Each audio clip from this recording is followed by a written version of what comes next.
Just to come on KUJH, Kansas ranked 11th worst state for coronavirus spread with a 500% COVID patient increase projected for Douglas County. Students struggle with getting tested before they return home for the break. A 3-year criminal case goes to the Court of Appeals to determine whether the defendant had ineffective counsel.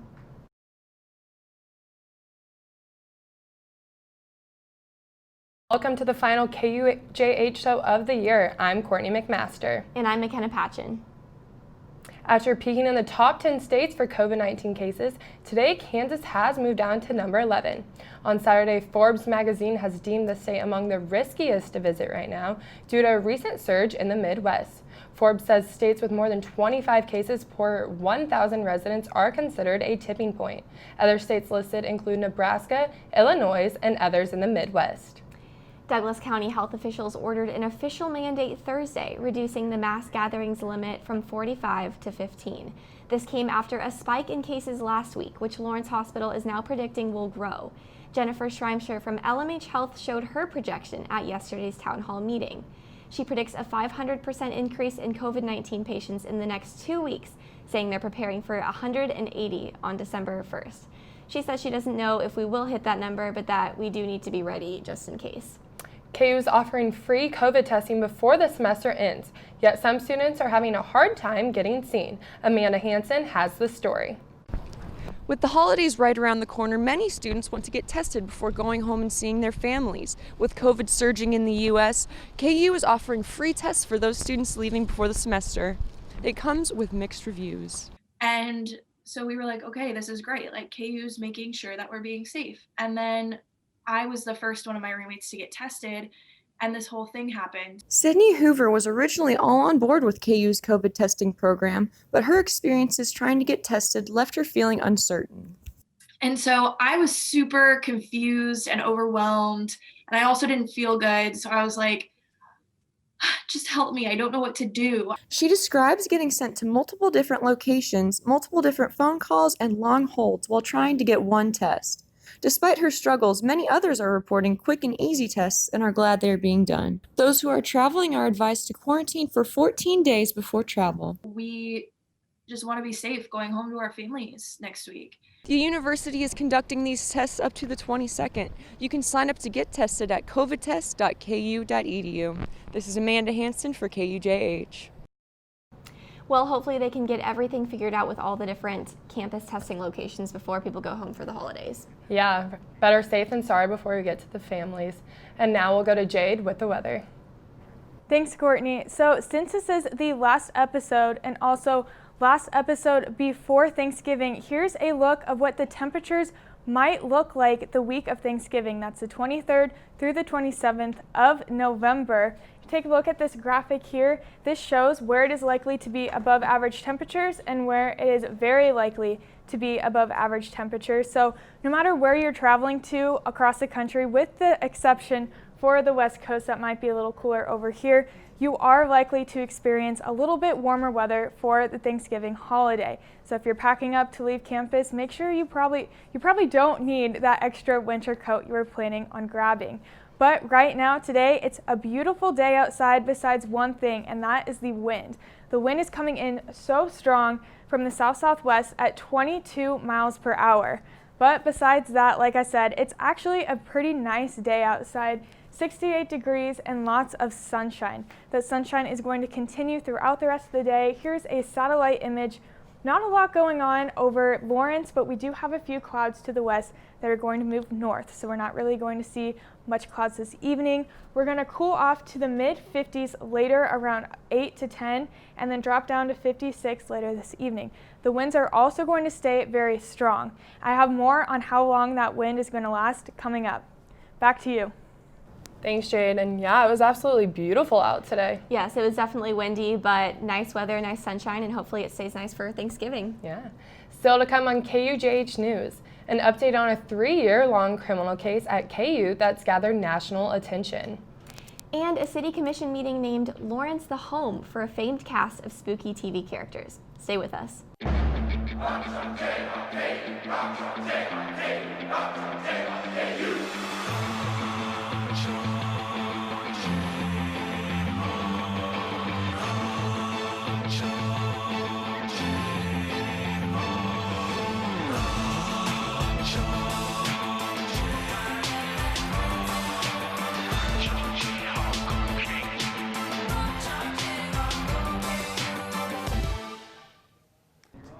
Welcome back. A court case that gained national attention has KU students taking action.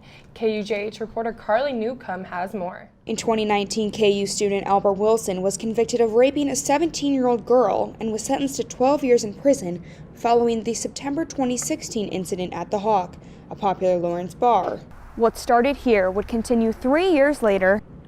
As details of the case came to light, representatives with the Casey Freedom Project began to question the validity of Wilson's conviction, voicing concerns about the evidence used to convict Wilson and pointing out that it was an all-white, predominantly female jury who found him guilty. The case gained national attention and even celebrities advocated for Wilson. As the case started getting national attention and, celebrities and things like that were kind of getting on board, that kind of raised everybody's awareness to people like, okay, let's actually kind of look into this story. Jonathan Shirley, Wilson's friend and former roommate, has been very involved at the local level since the case began.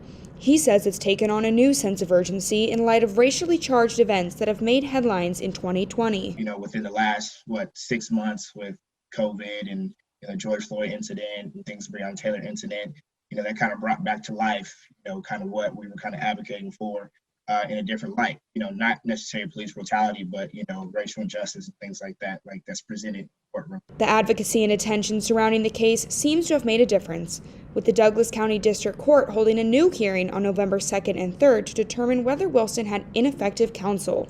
The case is still ongoing. In Lawrence, Carly Newcomb, KUJH News. Cases like this can take months or even years to finalize an outcome. We will be following the case as it progresses. Harry Styles will become the first male to solo on the Vogue for magazine's December issue this year. The singer has been criticized by many as he wears a full-length gown by Alessandro Michele and a tailored tuxedo jacket on the cover. This isn't the first time that Styles has fought gender-specific clothing barriers, though. He had recently done a cover shoot on Beauty Papers where he was photographed in fishnets and lipstick. The Adore You singer doesn't seem to be letting these comments get to him, though. He said earlier this year, "I think the moment you feel more comfortable with yourself, it all becomes a lot easier."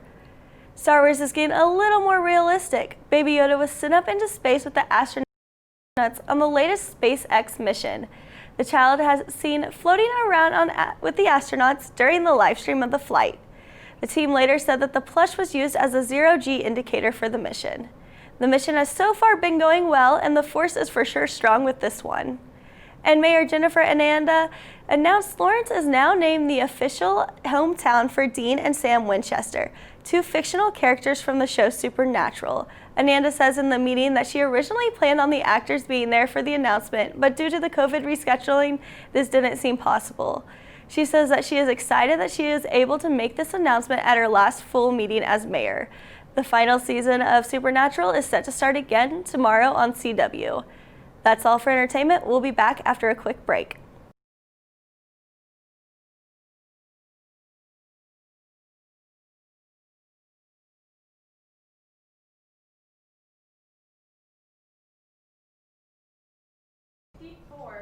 And then tomorrow is going to be 75 degrees, a beautiful day, but take a look at that wind coming from the south-southwest at 20 miles per hour.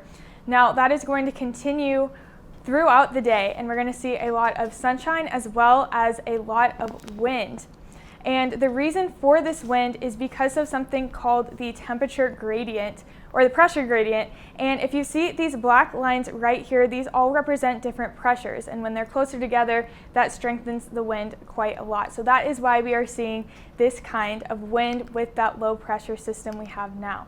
But back to another hurricane update, the last one from me at least this year, but probably not the last one we'll see for this season. So Hurricane Iota hit Central America yesterday, and it made landfall with a lot of destruction. And it's even more devastating because Eta just hit this same area just a week beforehand. So hopefully the hurricane season is over soon, but we are still looking at a few different areas of possible activity over in the Atlantic and the Gulf. So hopefully we're done with hurricane season, but that's the last look for this season of KUJH. But coming back to Lawrence weather for the weekend, So we're going to see rain throughout the whole weekend. 56 on Saturday, and then Saturday night we're going to get down to 37, and then on Sunday we have a high of 49, looking a little bit cooler than we've seen recently. Besides that rain that we have this weekend, it's going to be a beautiful week ahead of us next week and for the rest of the week this week. So Thursday we're going to see that high of 75, looking at the rain for the coming weekend, and then next week we're going to see temperatures in the 50s and 60s. That's all we have for you for weather. Now to Danita with sports. And coming up on KUJ Sports, I'll give you a look on what's to come on tonight's NBA draft. Where you go to college makes a statement about you. This place will become a part of you, your identity for life.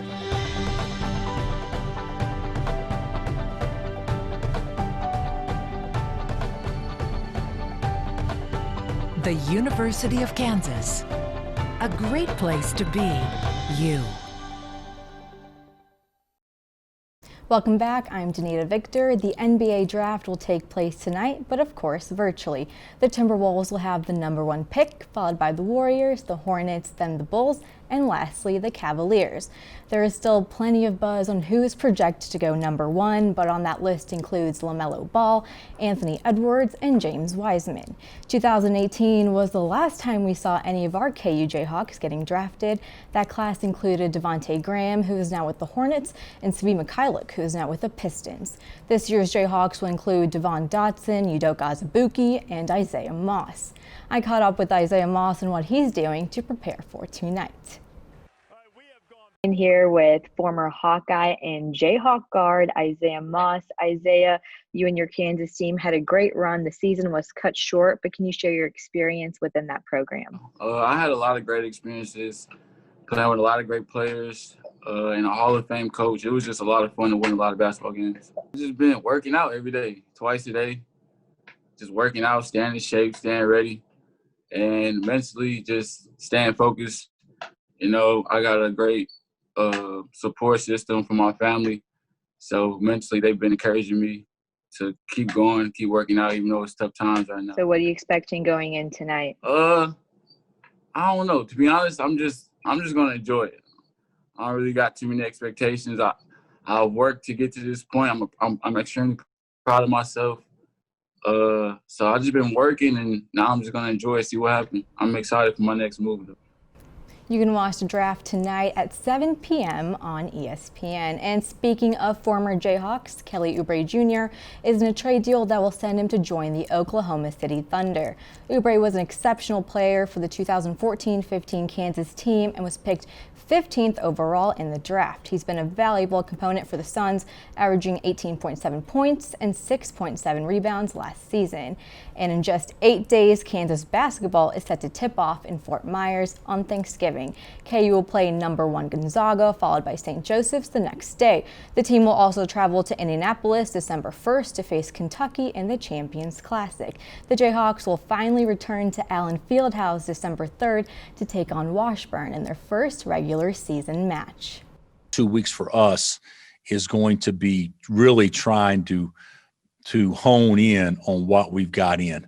I mean, simple things, you know, whether it be when the ball's shot, all 5 guys are in motion, you know, obviously defensive rebounding, you know, just working on the things that we have in our you know, we got in ball screen defense, we got in all those things, but we're just half-assed at a lot of different things right now. It's because we haven't gone at the rate that we normally go, where we kind of move on after we kind of conquer something. Now we put a ton of things in and conquer nothing, and hope like heck in the next 2 weeks we can really improve and start becoming a team. Because right now, I mean, we got a lot of things in and we do everything average.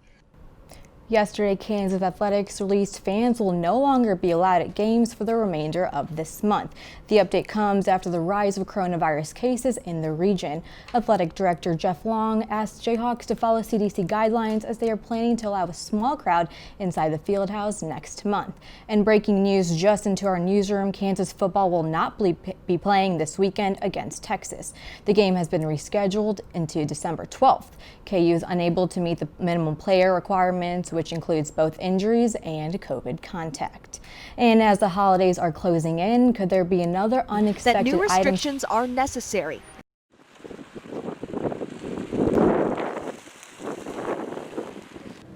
Where are we going to eat? What do you guys want to eat? Something fast, maybe. Peyton, what do you Chick-fil-A, think? maybe? Yeah, let's something drive-through. Yeah, drive through. Let's drive through Chick-fil-A. Sure.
Not only are the holidays closing in, but so is a second spike in COVID cases that could lead to another lockdown. There are some changes in grocery stores, and a change in what is selling out could surprise you.